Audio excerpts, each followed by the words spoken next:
이강인이 사우디아라비아의 진영을 휘저으며 동료가 움직일 수 있는 공간을 만든 덕분에 결국 한국은 후반전 종료 휘슬이 울리기 직전 조규성의 극적인 헤더로 연장에 돌입했고 승부차기 끝에 8강에 진출했습니다. 다만 이강인은 연장 후반 상대의 유니폼을 잡아 끌어 옐로카드를 받았고 클린스만호 주축 선수 중 10명이 경고 부담을 안게 됐습니다. 이들 중 8강전에서도 경고를 추가로 받는 선수는 4강전에 출전하지 못하게 됩니다. 이강인은 경기 뒤 취재진과 만나 어떤 선수도 카드 부담을 생각하면서 경기를 뛰지는 않는다며 8강에서도 승리를 위해 최선을 다하겠다고 마음을 다잡았습니다. 아시안컵에서 쉬운 경기가 있을 거라고 생각한 적이 없고 예상했던 경기였다는 이강인은 연장 내내 사우디아라비아의 골문을 두드렸으나 끝내 득점하지 못한 것에 대해 골을 넣고 싶었는데 안 들어가서 아쉽다고 말했습니다. 이어 마지막까지 경기를 뛴 선수나 뛰지 않은 선수나 코칭 스태프까지 모두 한 마음이 됐기 때문에 승리한 것 같다며 기쁨을 드러냈습니다. 정말 조현우 선수가 불안했는데요. 결국 못 막아줬습니다. 1대1이긴 했으나 너무 무기력하게 실점한 것 같습니다. 김승규가 정말 제대로 된 넘버원 골키퍼라는 것을 이제야 절실히 깨닫습니다. K리그 최고 골키퍼인 조현우 선수이지만 이번 아시안컵에서는 유독 작은 모습입니다. 전반 40분 무렵 코너킥으로 실점할 뻔했으나 다행히 최대 위기를 넘기는 대한민국이었습니다. 한국은 코너킥 상황에서 수차례 슈팅을 허용했습니다. 하지만 운이 따랐습니다. 사우디의 첫 번째, 두 번째 헤더 슈팅이 모두 골대를 강타했습니다. 하지만 사우디의 공격은 끝나지 않았는데요. 사우디 살레 알세흐리도 헤더 슈팅을 날렸습니다. 한국 골키퍼 조현우가 완전히 자리 잡지 못한 상황이었습니다. 이때 팀을 구한 것은 김민재였습니다. 골문 안으로 향하는 공을 향해 몸을 날렸습니다. 이어 골라인을 넘기 직전 헤더로 걷어냈습니다. 알세흐리의 헤더 슈팅은 골대를 벗어났습니다. 김민재의 슈퍼세이브였습니다. 이날 클린스만 감독은 3백 승부수를 던졌습니다. 3-4-1 포메이션으로 손흥민이 최전방에 위치했고 정우영, 이강인이 2선에 위치했습니다. 서령우, 황인범, 이재성, 김태환이 3선을 구성했고 수비는 김영권, 김민재, 정승현이 구축했습니다. 골문은 조현우가 지켰습니다. 예상치 못했던 3백 카드를 들고 나왔는데요. 조별리그보다 박진감 넘치는 모습의 대한민국이었습니다. 몇 차례 손흥민 선수 등이 위협적인 장면을 만들긴 했으나 아쉽게 결정짓지 못한 채로 전반전을 마쳤습니다. 그리고 시작된 후반전. 결국 시작하자마자 실점하고 마는 대한민국입니다.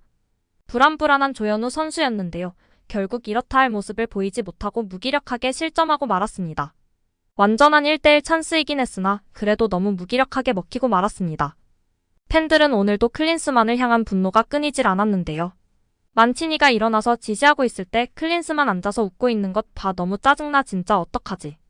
클린스만은 4년 전 베를린 시절 3백 쓰고 패배 후 SNS 기습 사임했었음. 세상에서 가장 비싼 관람석을 클린스만에게 제공한 축협은 당장 즉시 저 자리를 빼앗기를 바란다. 우승 못해도 좋고 설령 우승을 한다 해도 그건 클린스만의 몫이 아니다. 코치보다 형편없는 감독이라니.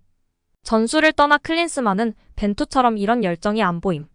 이게 벤투뿐 아니라 어느 감독이랑 비교를 해도 그래 늘 하는 거라곤 자리에 앉아서 웃고 있어 하긴 전술이 없으니 지시를 할 수가 없겠지. 등의 반응을 보였습니다. 후반 추가 시간 10분이 주어졌고 역사가 만들어질까요? 조규성 선수의 헤딩이 골대를 강타했습니다. 그리고 사우디 키퍼는 선방을 몇 차례나 하나요? 황희찬의 왼발 슛. 저건 들어간 줄 알았는데요. 너무나 아쉽습니다. 확실히 급조된 3백과 3톱은 아쉬웠는데요. 일단 무실점으로 막은 것은 긍정적이었지만 오랜 기간 연습하지 않았던 3백이었기에 사우디에 공략당했습니다. 만약 김민재와 김영권의 좋은 수비가 없었다면 실점으로 이어질 수 있었고 한국은 어색한 옷을 입은 채 위협적인 찬스를 만들지 못했습니다.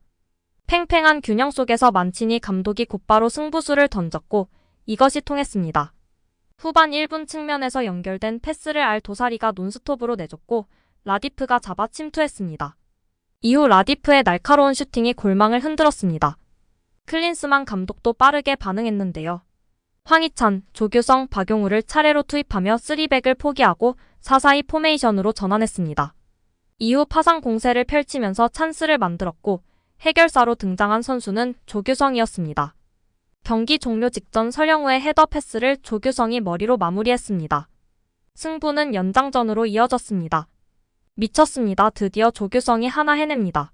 절망의 대한민국을 구해냅니다. 정말 답답하고 느린 모습이었는데요, 오늘도. 그냥 헤딩으로 다 해결해버렸습니다. 설영우 선수가 계속해서 헤딩하더니 제대로 조규성 선수에게 떨구고 조규성 선수가 자신의 완벽한 장기인 헤딩으로 한국을 구해냅니다. 한국은 기사회생으로 연장전에 돌입했습니다. 조규성의 극적인 동점골로 축구 커뮤니티는 뜨겁게 달궈졌습니다. 조규성의 후반 추가시간 9분에 터진 득점이 한국을 살린 것인데요. 후반 추가시간 막판에 동점골을 만들어냈습니다.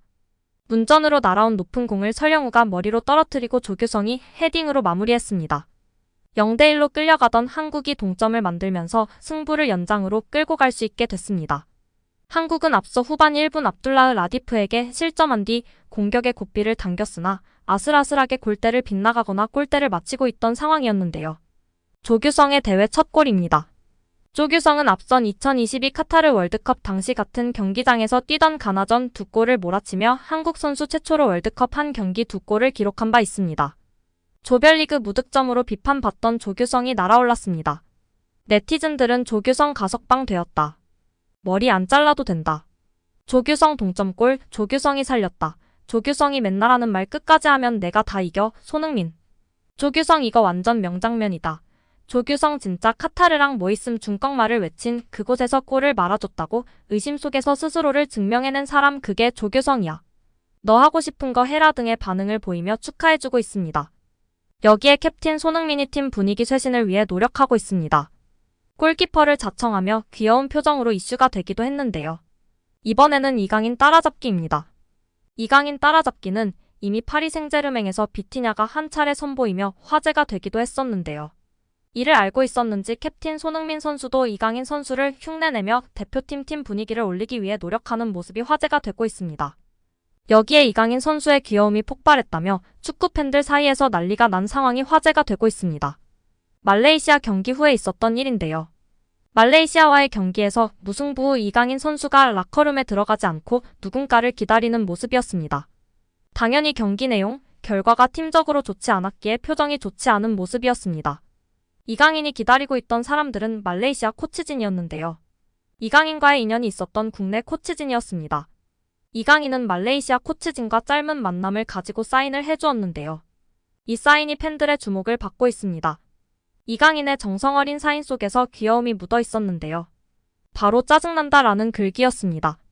막내형다운 귀여움이 절로 나타난 사인에 축구 커뮤니티에서 공유되며 화제가 되고 있습니다. 오늘 영상은 여기까지입니다. 끝까지 시청해주셔서 감사합니다. 늘 건강하시고 더 좋은 영상으로 찾아뵙겠습니다. 구독과 좋아요도 잊지 마시고 부탁드립니다. 감사합니다.